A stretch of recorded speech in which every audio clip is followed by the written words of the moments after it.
चोरणाऱ्या नटखट अशा श्रीकृष्णाला परमपवित्र स्थानी म्हणजे द्वारकेला आले. नंतर मच्छिंद्रनाथ तीर्थयात्रा करत करत ते द्वारकेला आले. तेथील गोमती नदी त्यांनी स्नान केलं. त्यानंतर मनोहर मोहक अशा माखांचं श्रीकृष्णाचं दर्शन घेतलं. त्यानंतर विष्णूने दुसरा अवतार धारण केला.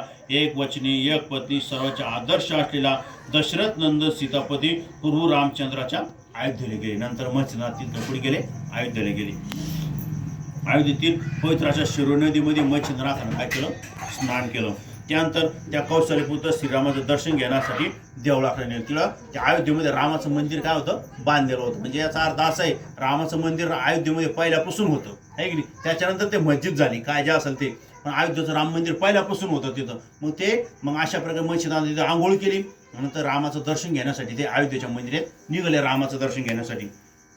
त्याचवेळी पूर्व रामचे दर्शन घेण्यासाठी पाशुपत नावाचा राजा, त्या अयोध्येचा राजा होता पाशुपत नावाचा, तो तिथं आला. तर तो अयोध्येचा राजा होता. म्हणून पाशुपत राजा श्रीरामचंद्राचे वंशज होता. रामचंद्राचा वंशज म्हणजे राम आणि लव आणि कुश, रामाच्या दोन मुलं, त्या कुश होता. त्या कुशातला कुळातला कोण होता? पाशुपत होता. तर राजा पूजेला गेला, देवाजवळ अफाट गर्दी. तर देव पाशुपत राजाचं दर्शन करण्यासाठी आला, अयोध्येच्या राजाचं, अयोध्येच्या ते राम मंदिराचं. तर ती सगळी गडबड झाली, गर्दी झाली. त्यामुळे माणसाला आपल्याला आनंदाचं दर्शन घेण्यासाठी असे वाटत होते. राजाने शिपाई